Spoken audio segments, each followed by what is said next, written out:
So what's going to be important about a case like this? Where do you want to start with a case like this? Well, there are two places to look, and there's several questions to ask.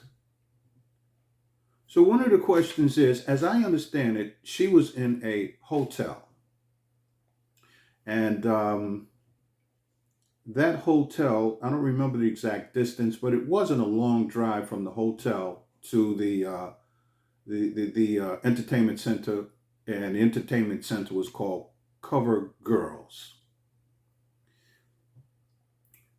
She goes there for to do some dancing. It said to make some extra change while she was here, so that's a little confusing.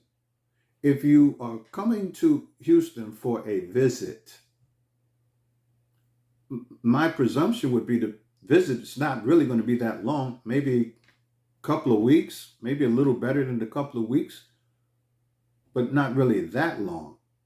And so if you're coming to Houston and you're looking to make some side change in an adult entertainment center, that sets some things in place to look at. So is this something that she engaged in where she was? And again, I'm not throwing anything at the young lady. People do this. It's not illegal. They do it. And if they make money, good for them. We all need a little extra change. But here's the thing. If in fact she has done similar where she resides, then it would make sense that she would consider doing something like that in another state.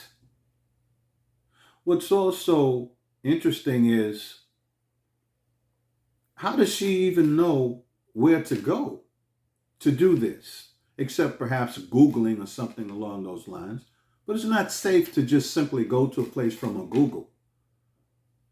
The question would be, is it possible, or in any way has someone from her state or some association, maybe something online, some kind of clique or club or something like that, talked about this particular place?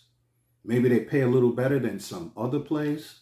Maybe the likelihood of getting the job there would be more feasible than, again, perhaps some other place. These are some things to think about, because it's always possible this could have been some sort of a setup. That's always a possibility. Someone associated and affiliated, sort of, let's say, encouraging her to make that particular move. So it's going to be very important in the investigative process for them to look into her. Two initial things, perhaps running simultaneously, and I think that would be the best way. You have to look at her and her immediate associates, and you have to look at the premises from which she has been absent from, last time seen at.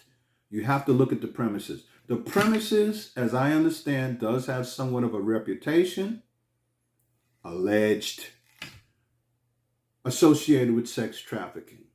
That particular area of Houston also, reputation associated with sex trafficking.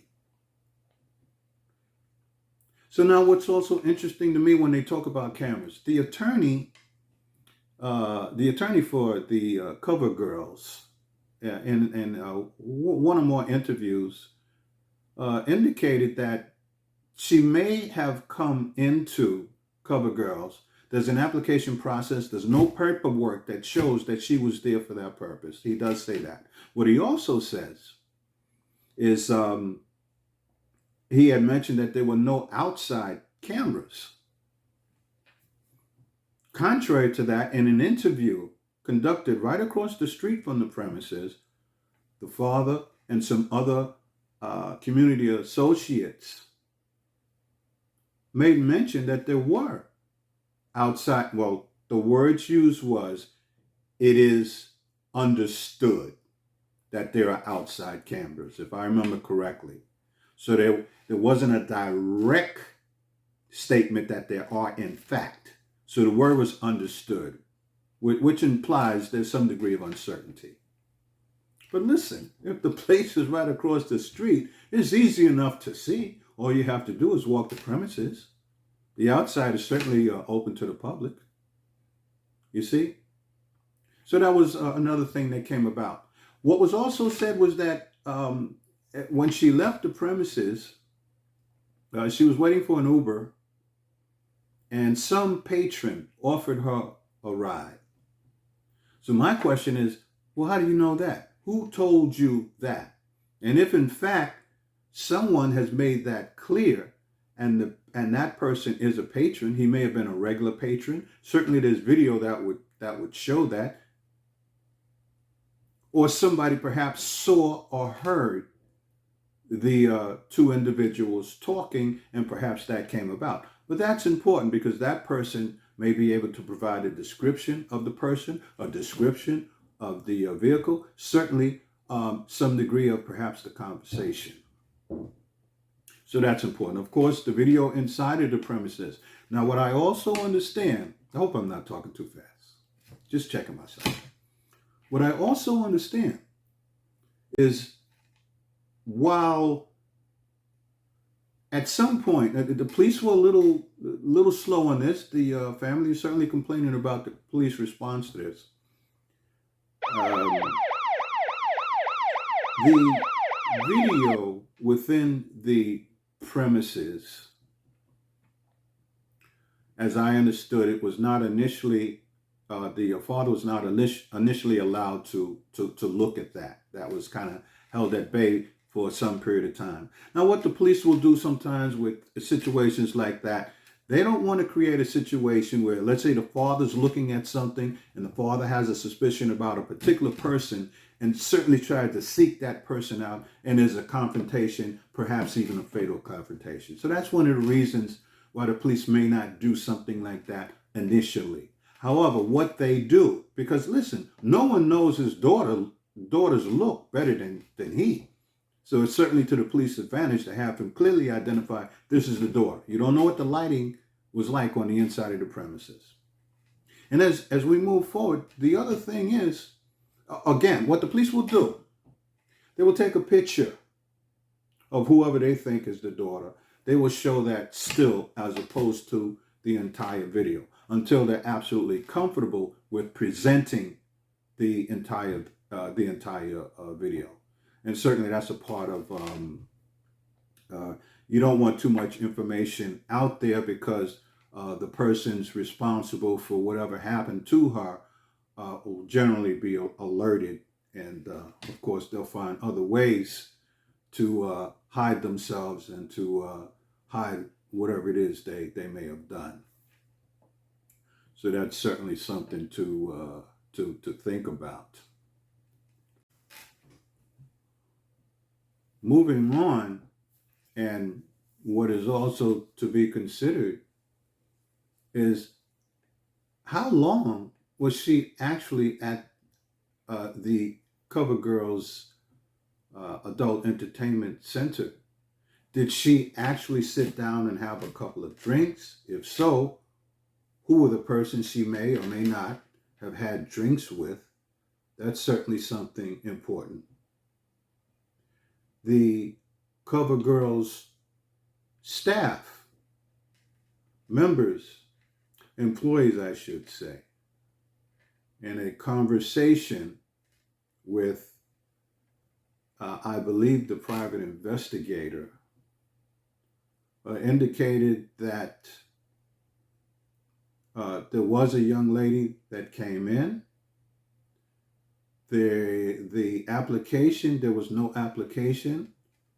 The investigator, well, it had said that the investigator said that they don't hire black girls on those premises. Now, I'm not making this up. This is actually in the description. I'll make mention of the different news outlets that covered this, and this is where the information comes from.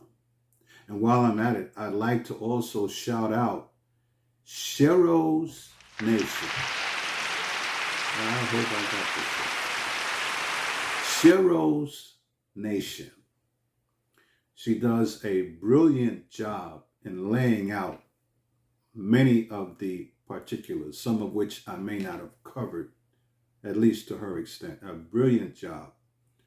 I will put her information in the description as well. You really need to follow this, because at the end of the day, from me to you, rather, this is going to be a call of action. Enough is enough. Sort of lost for words. I mean, when does this stop? In any event, getting back to the Cover Girls Club. So how long this young lady was there is going to be an important factor, especially considering it said that she never made an application. And of course, the comment that was made to the investigator by employees. Now, the attorney mentioned that there was no paperwork and there is a paper process associated with it. So if in fact that's true, that may be very well indicative of her coming to the premises, being there for a very short period of time, and just turning around and seeking an Uber. And again, there needs to be some clarity with respect to who and how it's been brought forward that she actually got into someone else's vehicle. The cell phone was found, they say, about 4 miles away from the premises, roughly a 15-minute drive, I guess on some main road of some sort. And it was covered in blood. So that's not a very inviting thing to experience or encounter, for that matter. But again, as we look into those individuals who've made some degree of account as to her getting into an Uber, even calling an Uber or getting into another vehicle. You got to remember the way Ubers are set up. Ubers are fairly safe compared to, let's say, getting into a vehicle with someone that you don't know. And I would think at her age, she would have that knowledge. Was she supposed to meet up with someone there?